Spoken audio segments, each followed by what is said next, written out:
మహిళలు జుట్టు రాలడం, చుంటు సమస్యకు చెక్ పెట్టాలి అంటే వెల్లుల్లిని వాడాలి అంటున్నారు ఆయుర్వేద నిపుణులు. వెల్లుల్లి అనేది శరీరానికి దివ్యౌషధం లాంటిది. వెల్లుల్లిలోని ఔషధ గుణాలు మన ఆరోగ్యానికి వివిధ రకాలుగా మేలు చేస్తాయి. వెల్లుల్లి వంటకే కాకుండా జుట్టుకు కూడా చాలా ఉపయోగకరంగా ఉంటుంది. వెల్లుల్లిని పచ్చిగా ఉపయోగించినా లేదా పొడి చేసి ఉపయోగించినా అది జుట్టు పెరుగుదలకు సహాయపడుతుంది. వెల్లుల్లిలోని విటమిన్ సి, విటమిన్ బి6, జింక్, సెలీనియం, మాంగనీస్ వంటి పోషకాలు ఉంటాయి. అవి జుట్టు ఆరోగ్యానికి చాలా మేలు చేస్తాయి. వెల్లుల్లిలోని యాంటీ వైరల్, యాంటీ ఫంగల్ లక్షణాలు తలపై వచ్చే ఫంగల్ ఇన్ఫెక్షన్లను చికిత్స చేయడంలో సహాయపడతాయి. వెల్లుల్లి జుట్టు రాలడాన్ని తగ్గించి జుట్టు పెరుగుదలను పెంచుతుందని ఒక అధ్యయనం తేల్చింది. అదేవిధంగా వెల్లుల్లిలోని సల్ఫర్, సెలీనియం జుట్టు కుదుళ్లను నిర్మాణాన్ని బలోపేతం చేయడంలో సహాయపడుతుందని తేలింది. వెల్లుల్లిలోని యాంటీ వైరల్, యాంటీ ఫంగల్ లక్షణాలు తల, చర్మ సమస్యలకు చికిత్స చేయడంలో బాగా ప్రభావితం చేస్తుంది. వెల్లుల్లిని దంచి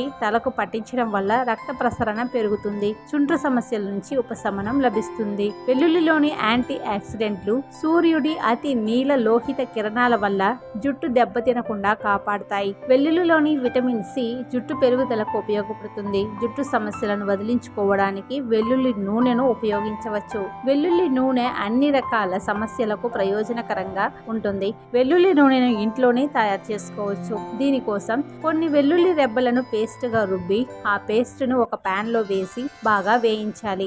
దానికి 1 కప్పు కొబ్బరి నూనె లేదా ఆలివ్ నూనె వేసి తక్కువ మంట మీద బాగా వేడి చేయాలి. తర్వాత నూనెను చల్లబరిచి ఒక గాజు సీసాలో నిల్వ చేసి వాడాలి. 2 టేబుల్ స్పూన్ల నూనె తీసుకుని తలకు సున్నితంగా మసాజ్ చేసి 30 నిమిషాలు అలాగే ఉంచి ఆపై తేలికపాటి షాంపూతో స్నానం చేయాలి. ఈ నూనెను వారానికి 2 సార్లు వాడడం వల్ల మంచి ఫలితాలు వస్తాయి.